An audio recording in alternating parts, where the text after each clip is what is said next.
Folks,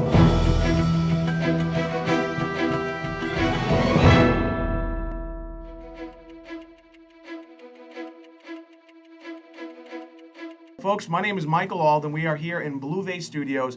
I tell you, I'm very, very excited for today. Today we're going to be talking to a series of entrepreneurs doing real things, making real money, having real challenges, and overcoming real adversity and becoming successful. And that's really what I'm excited about because, you've heard me talk about, what I've done and what my company has done. But look, obviously I'm not the only one out there. There are a lot of different people out there that are doing some great things. I'm real excited for my first guest. His name is John King. He is the president and founder of Headway Strategies. He's actually a business coach and a leadership consultant, and he brings over 40 years of experience in the business world. He has deep experience in developing and implementing and managing systems and processes.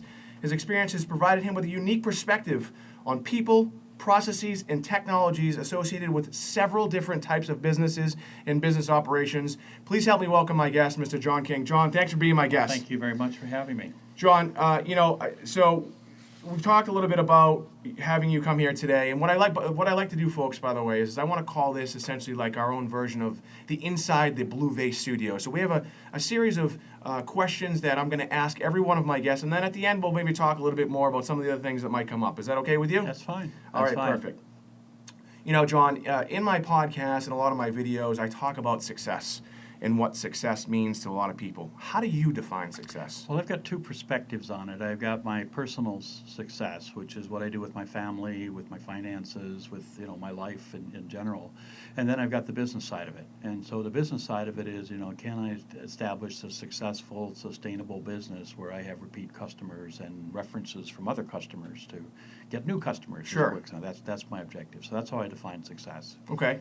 And so you said you had two different types of success. What's the other? Well, the other one's personal. Okay. My personal side. I mean, you can have all the success you want in business, but you've got to have a personal side. Right. And one of the things we talk about when I do business coaching is we try to split the two of them up because you want to look at what you have on the personal side, how you structure your life, how you prepare yourself for continuing success. Sure. And then the business side is how you manage your career. Now, again, I know I said I had a series of questions. I'm already going off track, but that interested me. I want to ask you this because we've talked a little bit about it before. What is personal success? Is it different for everybody, or can you give maybe a broad spectrum of what you think personal success is? Well, one of the things that we talk about in our coaching practice is we have a thing called the life wheel. Okay. And the life wheel has 6 components to it on the personal side. So we're looking at, what's your family, how your family situation is, what your social situation is, mental, financial, career, and physical. Those are the 6 Sure. different areas. And so each one of those is to how you feel about where you have succeeded in those areas and what you may want to do something different.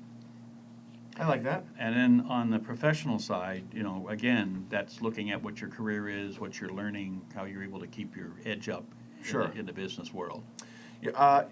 The interesting thing about you, again, is you've been around for 40 years doing this day in and day out, and I'm really excited to even ask you this second question. It's probably a lot of things are going to come to your head when I ask this question, but what is your biggest professional obstacle in your 40 plus years?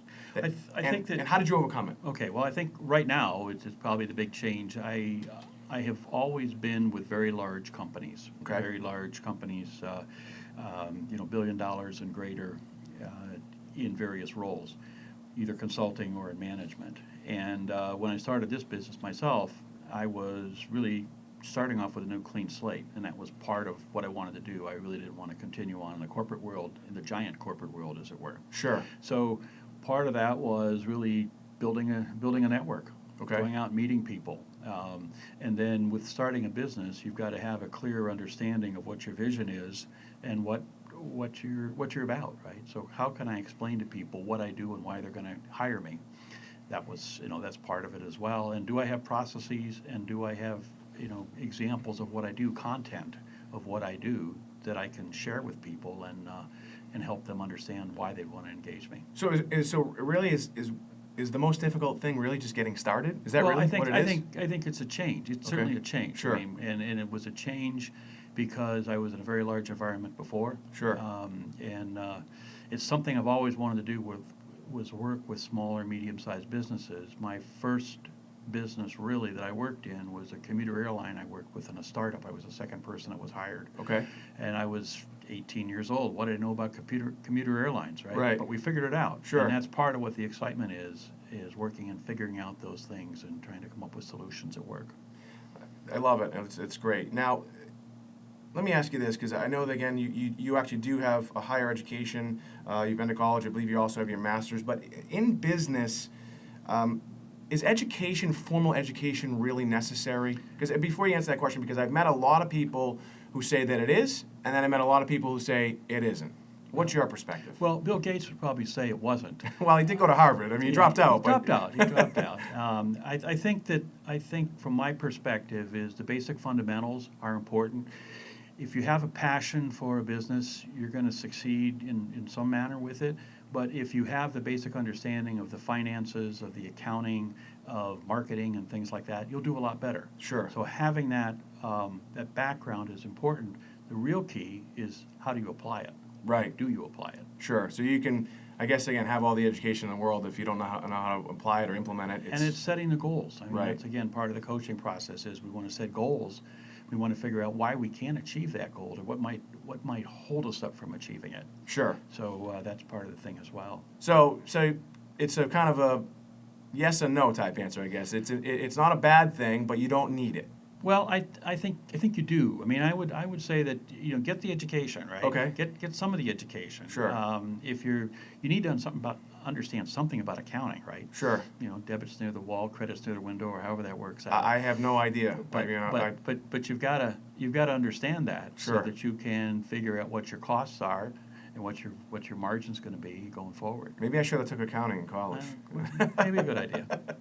Now, you mentioned you've been in a lot of different businesses, and this is this coaching and training part of your business and consulting. It's somewhat new for you. How long have you been doing that? For about 2 years. Okay, all right. And I became affiliated with a group called Resource Associates Corporation, Okay. which develops the material that I use. Okay. And as with anything, I mean, I'm kind of a do-it-yourselfer anyway. And Sure. You get the base material, you modify it to make it representative of what you believe. Right.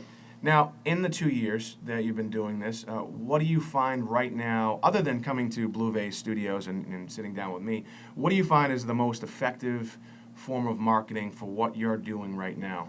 I think it's really getting back to networking with people. That's one aspect of it. And then Give me an example of how do you network right now? I belong to a number of chamber of commerces. Okay. I'm involved in a couple different networking groups and a couple professional groups. So if you're a young person, a young entrepreneur, someone who's maybe in the workforce or someone maybe starting a business, would you recommend joining as many networking organizations? I would target it with what you think you want to do. Okay. I wouldn't go out and go wholesale. As I said, I was starting out from scratch in terms of local contacts. Sure. So I chose to get involved with the chambers and some other groups. Sure. But I think if you can target it, you'll have a better response, especially if you're still working. Right. And I think the other thing that the networking is one piece. I believe developing content is another one. Sure. And so I have been working on developing podcasts, which we talked about before we started the session, and also working on writing a book. How can someone find your broadcast? Is it on It's iTunes? on my website. It's on your website? It's on my website. What's your website again? It's www.headwaystrategiesconsulting.com, one word. All right, well, we'll make sure we get that out there as well so that people can learn a little bit more about you. Now, I find that running a fairly large organization, a lot of people know that have listened to my broadcast. We have, 100 plus employees. We've been at it for a long time. And again, you've been doing this a long time as well. How do you handle stress? Because I was just talking to somebody before who's the CEO of a very large organization, and he was very, very stressed out, and to the point where I was kind of scared for him. So what do you do to handle stress? Well, I think that it's each person's a little bit different. Sure. My wife, just to touch on her for a second, she loves to swim. So Sure. that's one of the ways that she deals with stress, is she swims. So exercise is a good one. But what I have a number of different hobbies. I like to scuba dive. I like to underwater photography, I do projects with my kids around their properties. Sure. Now I'm maintaining 3 homes rather than one. Okay. As it works out. So you help your kids out Help in the projects kids out, and right? stuff? You know, Right. I own more tools than I ever thought I would. But that's a way that I deal with it, and it's doing something different. And I also got involved with the Boy Scouts. Sure. So I do leadership training for the Boy Scouts, and So I you just put aside the business stuff completely? try to. Yeah. Try to. I Yeah. mean, it depends on what you're doing. I mean, not to say when I took the Scouts to summer camp, I wasn't on the phone a lot. Right. But you manage that if you get that separation, that Sure. diversion, I guess I call it. I find that for me it's difficult to put the phone down, very very difficult, and it takes a few hours for you to really for it to kick in. I think. For me, Well, you know. I mean, I didn't realize how bad it was until I was having dinner with my youngest son one night, and I was on the phone in the car coming up to meet him, and then I met him, and I still was on the phone, and when I finished the call, he took the phone away from me and turned it off. Wow. All right. So I kind of got the message that said I needed to be a little more responsive to what his needs were. Now, this next question I have, I think I probably I'm gonna guess in my head. I'm not gonna tell you what I think it is, but I have a sentence that I'd like you to complete. If my company lacks blank, then we will not succeed. Well, I think it's pretty straightforward. I mean, if I don't have the commitment Okay. to deliver, help customers solve their problems efficiently and effectively, then it's not going to work. When you say commitment, I think a lot of people don't really understand what that means as an entrepreneur. Well, I think that's very important as an entrepreneur because you need to embrace what the customer is about, Sure. understand what their business is, and then be committed to helping them solve their issues, especially with a smaller business. It's Right. not like they've got all sorts of money to go spend and get the But for solution you, right. as an entrepreneur, as a business owner, when I think of commitment and the things that I've done and continue to do, is again, this is why I asked the stress question as well as all in, right? I mean, if you really want to be successful, and when you're starting up, doesn't it take this full on, all in? When you say commitment, I'm thinking 24 hours a day, 7 days a week. Even when I'm trying to meditate and go to the gym, I'm still thinking about business. Is that really what? No, I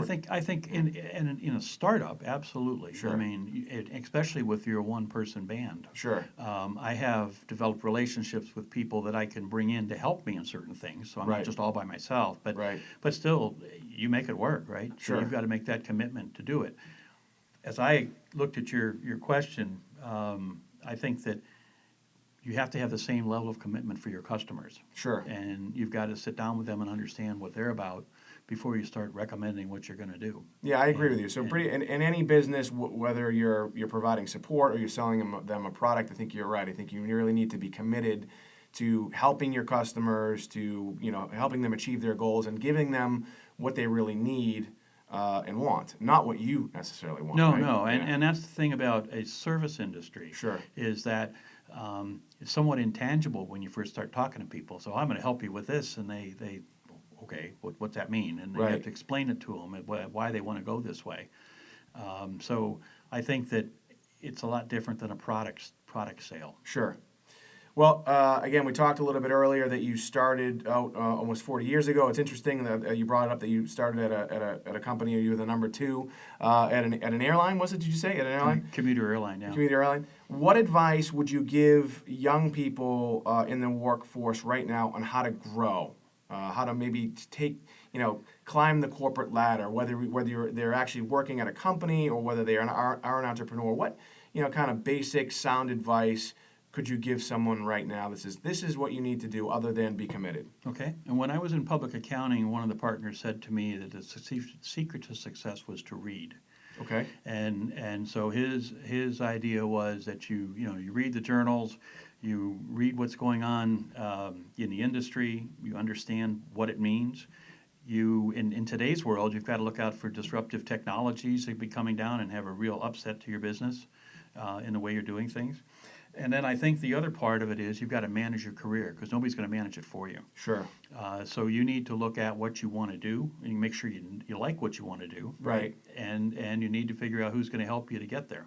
How do you feel about when I don't mean to cut you off, when you think about managing your career, and I think about social media and all these things that are out there these days, especially Facebook. When you talk about managing your career, I see these young 20 somethings, and some of them have even worked for me, and they're posting these things on Facebook that can have a long-term detrimental effect on their career. I mean, isn't that? I would caution against that. Sure. That certainly I've cautioned against that with my kids. Right. And I think also that with LinkedIn and Facebook, recruiters can see who you are, Right. or who you think you are, Right. before they even invite you in for an interview. Yeah, I mean, we do that here sometimes. I mean, if we're going to bring someone in, especially if they're at the executive level, we do the same thing. We'll go out and see, what does their Facebook page look like? Are they out there partying and doing crazy things?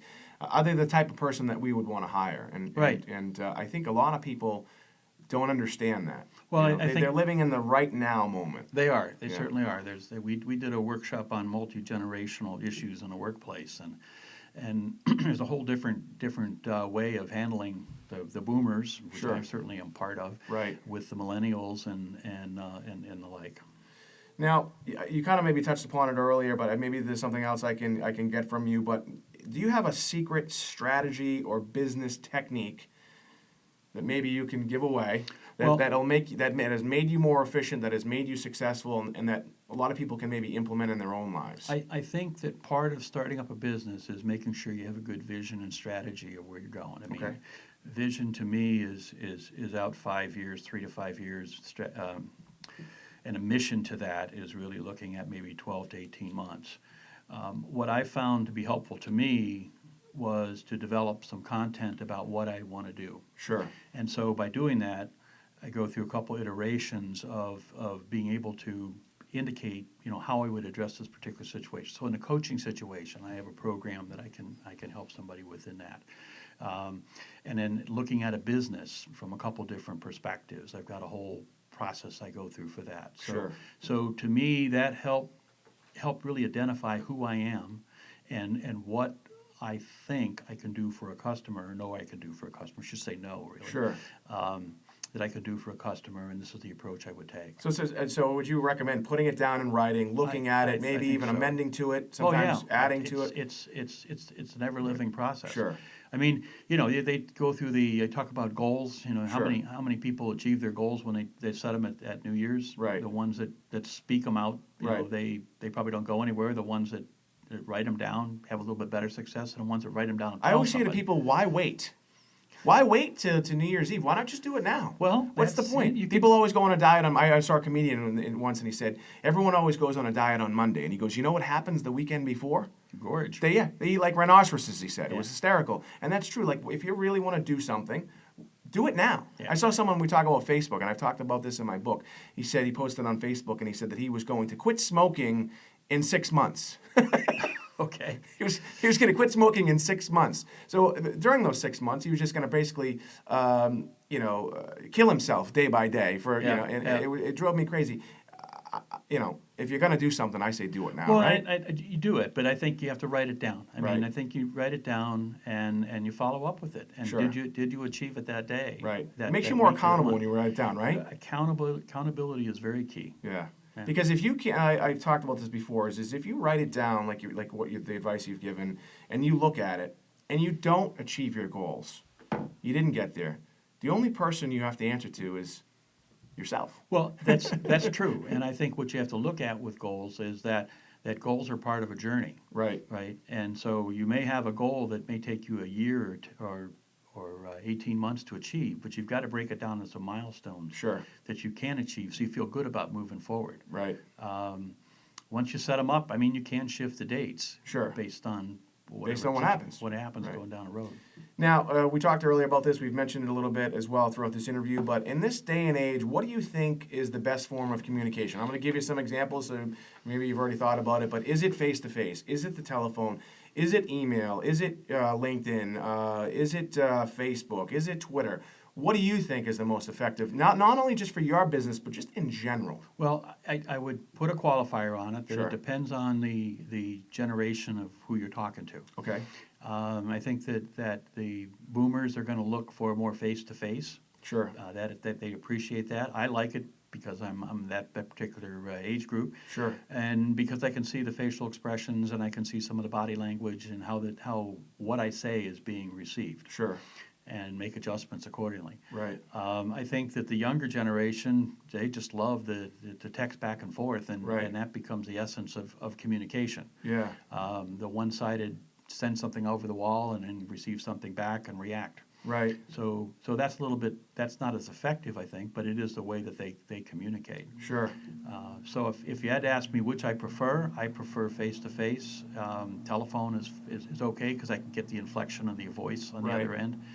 But email, LinkedIn or whatever, those are okay to make an initial contact. I agree with that. Right. But you really have to have that face-to-face Sure. or at least a telephone call to get a sense of what people are about. Now, do you use?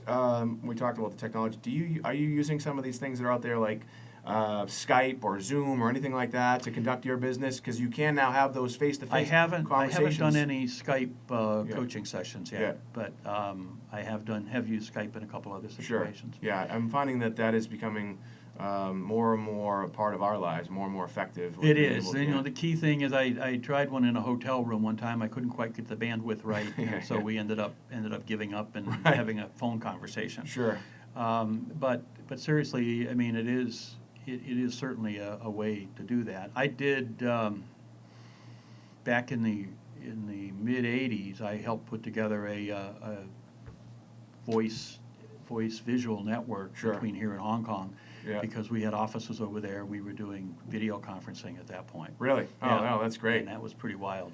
Well, John, we are running a little bit out of time, but if you could leave our listeners, our viewers, really with one piece of advice that you believe is something that has helped you and that can help them, what do you think it would be? Other than what you've read, by the way, you've been great. You've given some great information here. I think the key is listening to your customers, listening to what's going on in the marketplace, and so I guess I've used the word listening. Listening. Listen. I like Listen. that. Listen. Don't tell. Listen, and see where you go from there. Wonderful. Well, again, folks, if you want some more information about John King, you can go to his website, which is headwaystrategiesconsulting.com. Is that Yeah, correct? one word. Yep, headwaystrategiesconsulting.com. My name is Michael Alden. You're here in Blue Bay Studios. Stay tuned. We do have some more entrepreneurs talking about some other businesses. John, you've been amazing. I really, really thank you for taking the time. Thank you for having me. All right, and stay tuned.